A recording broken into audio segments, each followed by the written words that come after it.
आखिर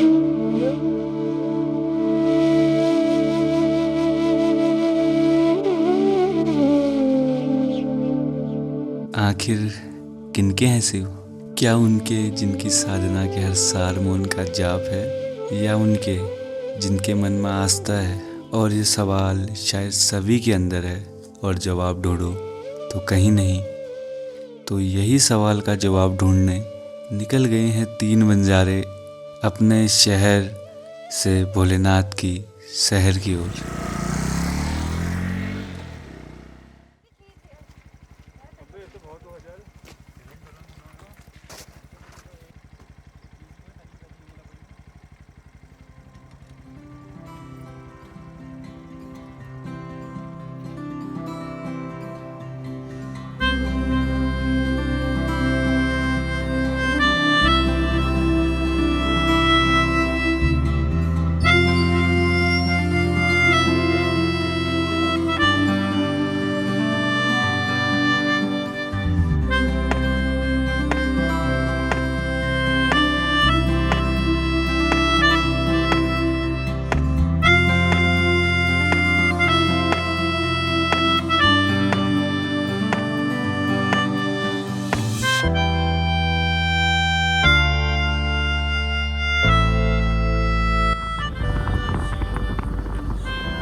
मानसून हमारे लिए कमाल का एडवेंचर होने वाला होता है। 5 अगस्त को हमारा ये सफ़र शुरू होता है और 4 की ही शाम को उत्तराखंड को पूरा रेड अलर्ट कर दिया होता है। पर हम तो वे भोलेनाथ के दीवाने, और हम कहाँ रुकने वाले थे।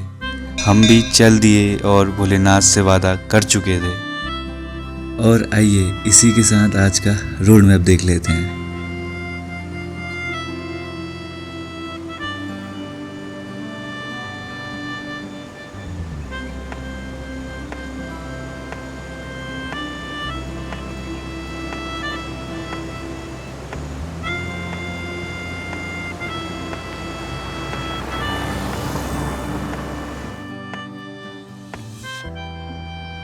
तो भाई ये देखो, ऐसे वादे हैं बैग कुछ इस प्रकार से, और दोनों गाड़ी रेडी है हमारी जाने के लिए अब।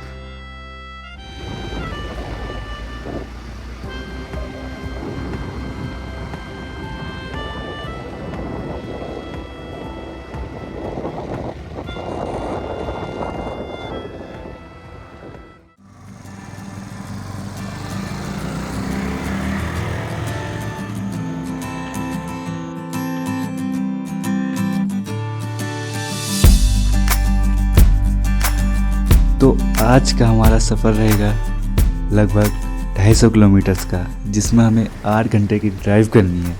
लेकिन अगर आपके सामने ऐसा नज़ारा हो तो भाई किसका रुकने का मन नहीं करता।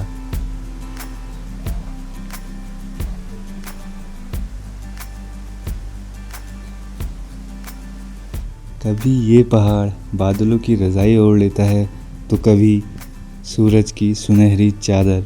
हर पल बदलते रंग ही इसकी सबसे बड़ी खूबसूरती है।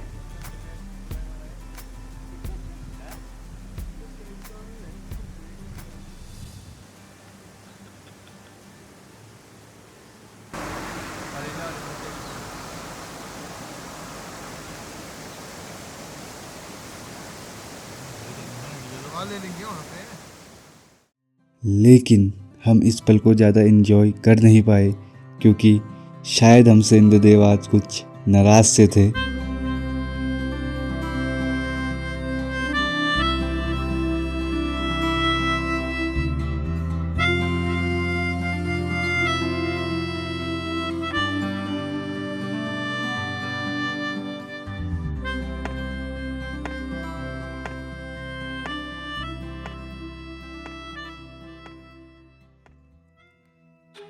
और मैं आपको बता दूं कि यह यात्रा हम मानसून के पीक में कर रहे हैं, यानी अगस्त में। और यह पूरा महीना भगवान शिव को समर्पित होता है, क्योंकि सावन ही एक ऐसा समय है जो भगवान शिव को बहुत प्रिय है। इस दौरान भगवान शिव की ऊर्जा पृथ्वी के सबसे करीब रहती है। और ऐसा भी माना जाता है कि माँ पार्वती ने भगवान शिव को पाने के लिए कठिन से कठिन तपस्या की थी, जिसके स्वरूप शिव बहुत प्रसन्न हुए थे। इसी के साथ हम अपनी यात्रा को जारी रखते हैं और रास्तों का आनंद लेते हुए चलते हैं अपनी अगली डेस्टिनेशन यानी थराली की ओर।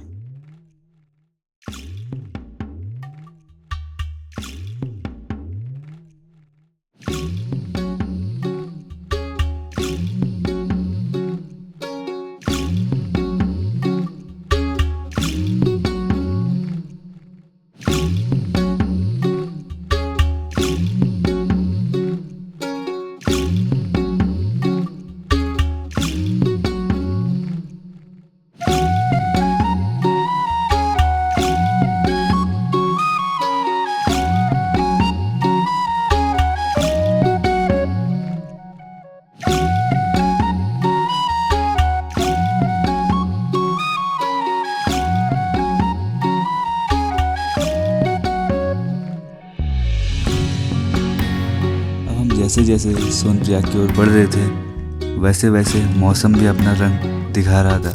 तो हमने जोश जोश में सफ़र शुरू तो कर दिया था, लेकिन बारिश को कुछ और ही मंजूर था। कर्णप्रयाग क्रॉस करते ही हमें मिलती है भाई बहुत तेज की बारिश।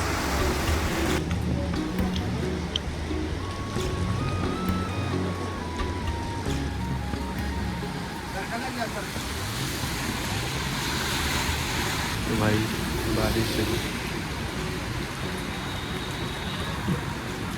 बहुत खतरनाक बारिश लग रही है भाई, बहुत खतरनाक। थोड़ी देर रुकने पर बारिश तो रुक गई और हम भी निकल गए कर्णप्रयाग से रुद्रप्रयाग की ओर।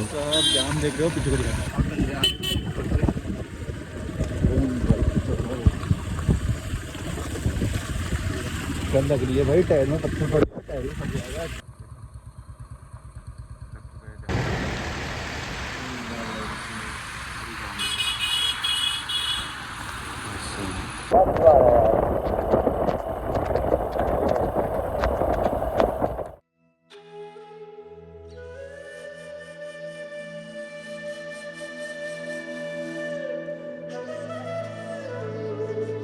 जहाँ दो पवित्र नदियाँ मिलकर एक अद्भुत संगम बनाती है, यह जगह का नाम है रुद्रप्रयाग। जी हाँ, हम पहुँच चुके हैं रुद्रप्रयाग। यहाँ पहुँचते ही एक बैड न्यूज़ है, लेकिन पहले हम संगम देख लेते हैं।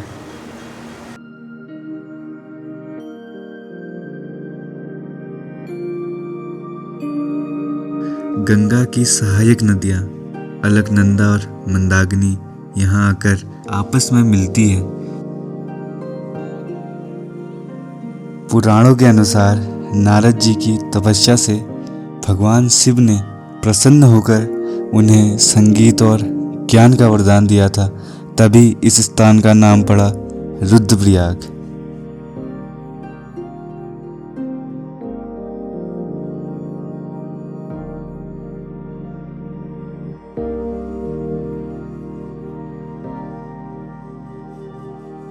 और इसी के साथ हम भी रुद्रप्रयाग से विदा लेते हुए चलते हैं आगे सोनप्रयाग की ओर, क्योंकि अब रोशनी बहुत कम है और दूरी बहुत। अगर मैं आपसे कहूँ, यात्रा सिर्फ कदमों से ही नहीं होती, यात्रा होती है विश्वास से। जैसा कि मैंने आपसे पीछे बोला कि एक बैड न्यूज़ है, और वो बैड न्यूज़ यह है कि उत्तरकाशी के धराली में बादल फट गया है, और जिसकी वजह से फिलहाल केदारनाथ की यात्रा बंद कर दी गई है। रहे, सुरक्षित रहे, अपना और अपनों का ख्याल रखें। धन्यवाद। उच्च हिमालयी क्षेत्रों में अत्यधिक वर्षा के कारण मंदाकिनी नदी का जलस्तर बढ़ रहा है। और फिर हमने यह डिसाइड किया कि आज की रात अगस्मुनि वहीं रुकते हैं और भोलेनाथ से यही आस्था रखी कि कल तक यात्रा खुल जाए और सब कुछ ठीक हो जाए। और इसी के साथ मिलते हैं आपसे कल सुबह। शुभ रात्रि। जब पहले से गाँव घर में फ़ोन नहीं होते थे तो ये होते थे सैटेलाइट फ़ोन, तो इनका यूज़ कैसे करते थे मैं आज आपको बताऊँ। इसको यूँ करना है और यूँ, उसके बाद इसको यूँ घुटने में रखना है और उसके बाद उसको हल्का सा ऐसे अप एंड डाउन में तो रखना है। ये हो गया। अब इसमें ये नंबर होते हैं जो हिंदी नहीं आते ये सिर्फ उन्हीं को दिखते हैं जिनकी नजर तेज। जैसे हमने मान लो अपने घर को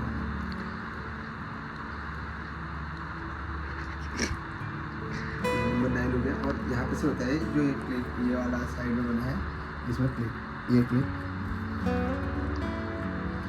सर वीडियो कॉल करना सिखाओ सर, इसको वीडियो कॉल कैसे होगी? हाँ हेलो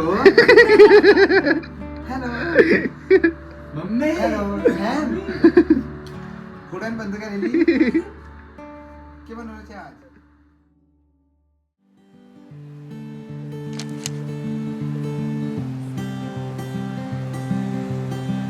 सुबह आंखें खुली तो बाहर का मौसम कुछ अच्छा सा नहीं था। आसमान नीला नहीं बल्कि काला हुआ था। भाई ये है कुछ मॉर्निंग का व्यू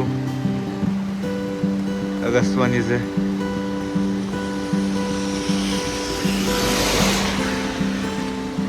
बारिश की बूंदें छतों पर ऐसे गिर रही थी मानो कोई राग बजा रही हो, और बारिश ने चारों ओर धुंध फैला दी है।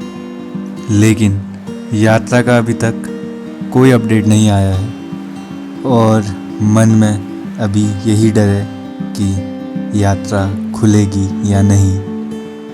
अब हम बारिश के बंद होने का और यात्रा के खुलने का दोनों का ही इंतज़ार कर रहे थे। लेकिन थोड़ी देर बाद ये खबर आती है कि केदारनाथ के कपाट अगले 3 दिन के लिए बंद है।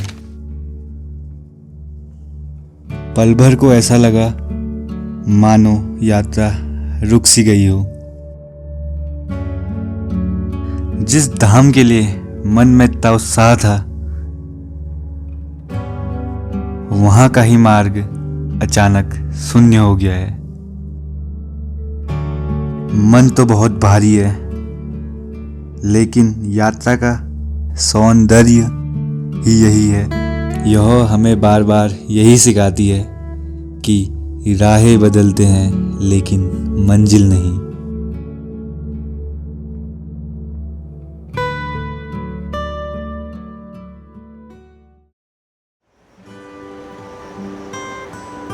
अब हमने अन्य मार्गों पे पता किया और पता करने पे यह प्राप्त हुआ कि सिर्फ तुंगनाथ और रुद्रनाथ जी के रास्ते खुले हुए हैं। तो फिर क्या, हमने भी किए अपनी गाड़ियों में अपने बैग पैक और चल दिए। घर को जाने का मूड तो भाई वैसे भी नहीं था।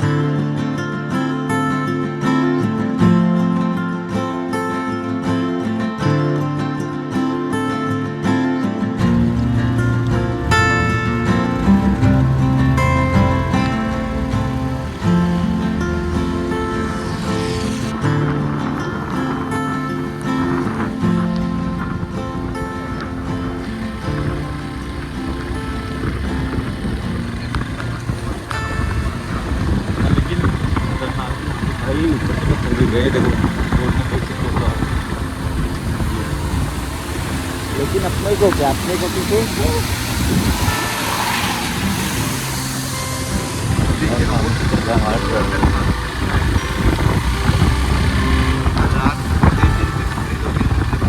ऊपर देखा ऊपर देखिए पूरा मलबार है, पत्थर गिरने के बहुत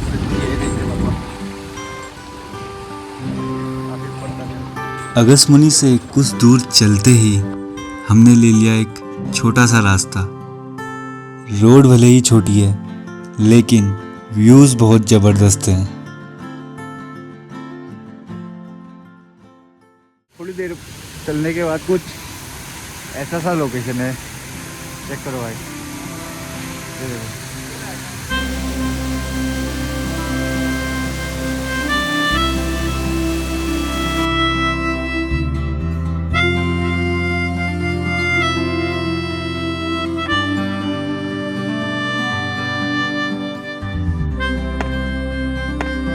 ऐसा लग रहा है कि मानो हम कोई सुबह का सपना देख रहे हो।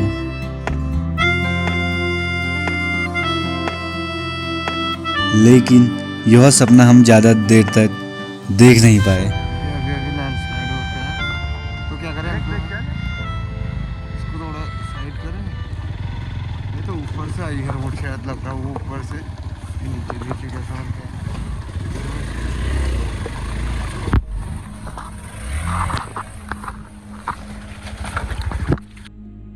क्योंकि हम पहुंच गए हैं एक लैंडस्लाइडेड जगह के पास, जहां पर पत्थर के साथ साथ रोड के साइड के बैरियर भी ऊपर रोड से नीचे रोड पे आए हैं। भाई फटाफट भागो यहाँ से।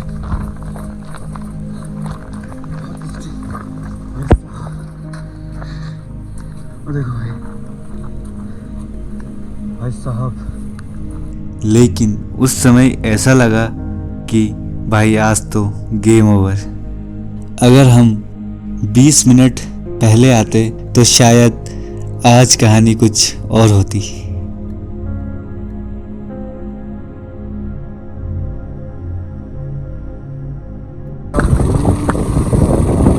ये आगे से गिरा था, यहाँ पे गिरा था, यहाँ पे ऊपर पूरा बंद है। यहाँ पे तो पूरा बंद हो गया है। आगे देखो भाई, ये देखो यहाँ पे खड़ी है गाड़ी और यहाँ पे रोड ब्लॉक, और वहाँ पे देखो जुगाड़ स्कूटी को भाई उसके ऊपर से ला रहे हैं नीचे 3 लोग। ये देखो, हमारी उसकी तो है नहीं भाई, ये दोनों बाइक बहुत ज़्यादा हैवी है। हम वापस चलते हैं। और ये देखो भाई इधर जा रहे, देखो यार।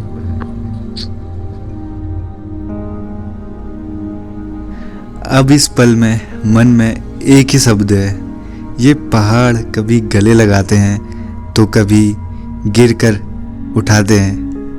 आखिर में यही सिखाते हैं कि सफ़र में कभी भी मन को उदास नहीं बनाते हैं। तो भाई उस टाइम पे हम इस वाले रूट पे गए थे, चोपता तुंगनाथ वाले पे। अब वो तो ब्लॉक हो गया ऊपर, अब गौरीकुंड वाले में जाना पड़ेगा, देखता आगे से। और अब हम चले ऊखीमठ की ओर से।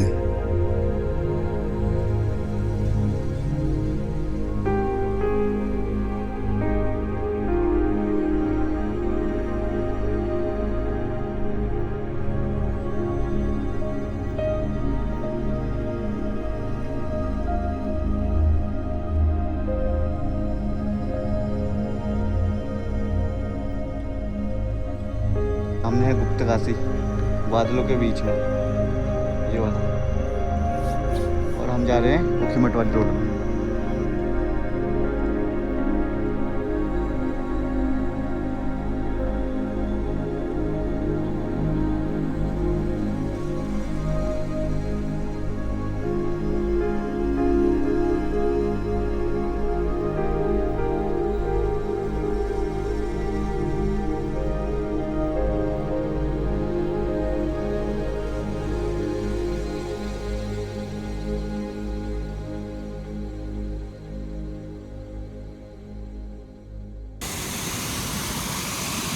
भाई देखो झरना कितने ऊपर से आ रहा है, ये देखो यहाँ और ये देखो भाई, और ये कुछ नज़ारे। और ये अपने गबरू भाई।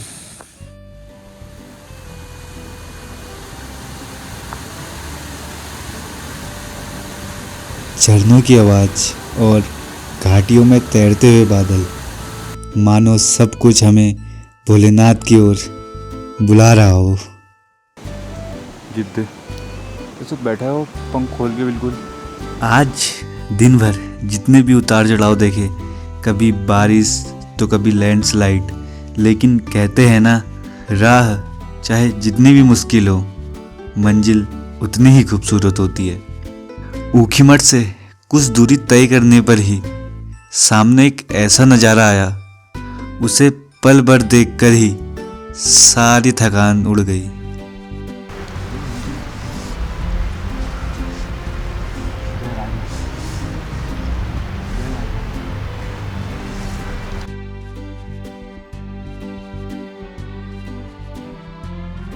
यात्रा सिर्फ जगह को देखने के लिए ही नहीं होती है, बल्कि खुद को पहचानने के लिए होती है। और इस पल ने मुझसे मुझको ही चुरा लिया है। और अब मन थोड़ा हल्का है, लेकिन पेट खाली। तो भाई पेट के वास्ते तो यहाँ से निकलना ही पड़ेगा। और हम निकल गए आगे की ओर। ओ भाई, क्या मॉल है, हाँ मॉल में आज का व्यू है भाई। व्यू तो क्या है, मतलब अगर यहाँ पे वो नहीं होता ना, फॉग नहीं होता ना भाई, तब देखते आप क्या व्यू आता है, मतलब बहुत जबरदस्त। कुछ दूरी तय करने पर ही सामने आया एक व्यू पॉइंट, जिसे देखकर पेट बोला, मालिक अब तो रुक जाओ। ये भाई यहाँ पे लगा रखी हमने गाड़ी, एक गाड़ी वहाँ पे, एक ये है। और व्यू तो अभी कुछ दिख नहीं रहा वैसे। और ये देखो भाई, यहाँ पे हो रही है अपनी कुकिंग, खाने का टाइम हो चुका है। और अपने साथ हम स्टोव और सब लेके चल रहे हैं, ये पूरे खाने का व्यवस्था। ये देखो दोनों भाई को अपने।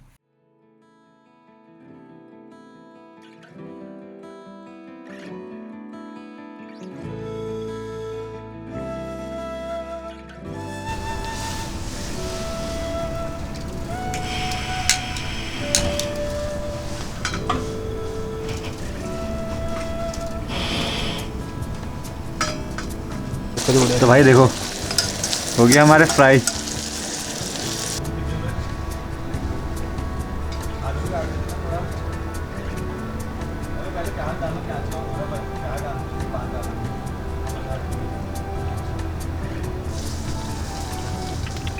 रास्ते के हर एक मोड़ पे नई कहानी मिलती रही।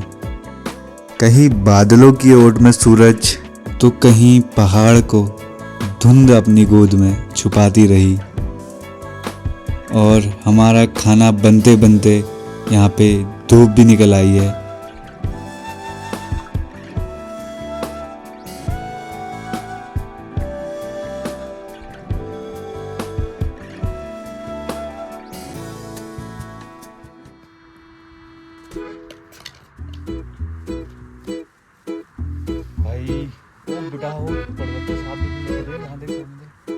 ये देखो भाई, ये है अपना खाना। और वो है भाई सामने व्यू, क्या मस्त है यार। बाकी टाइम लैप्स से लगा कैमरा, देख लो। करते हैं फिनिश इसको। ये देखो धूप आ गई फाइनली। गब्बर भाई क्या बोलना चाहोगे?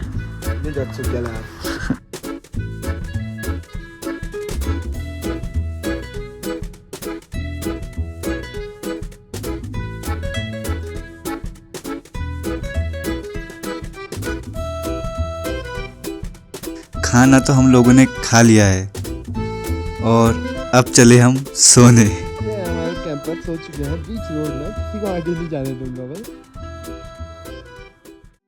ये तो बस एक मजाक है। अभी तो हमने जाना है सगर गांव में, जहां से कल अपना ट्रैक शुरू होगा। और निकलते हैं यहाँ से, मिलते हैं आपको सगर गांव में।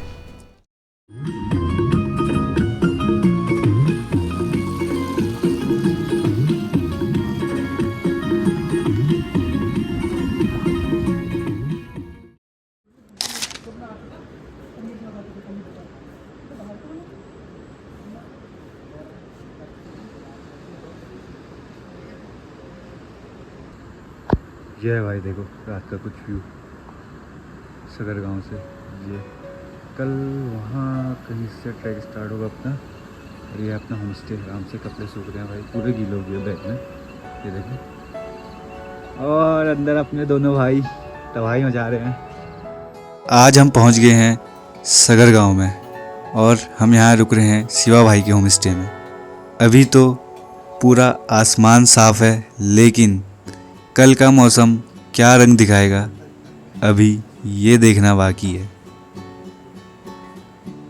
और अभी वक्त है इस वीडियो को यहीं पर ही एंड करने का। अगर आप यहाँ तक सफ़र में हमारे साथ आ गए हो तो अगले भाग को मिस मत करना, क्योंकि रुद्रनाथ की असली खूबसूरती आगे आपका इंतज़ार कर रही है। तो मिलते हैं आपसे अगले भाग में। तब तक के लिए शुभ रात्रि और सफ़र अभी जारी है।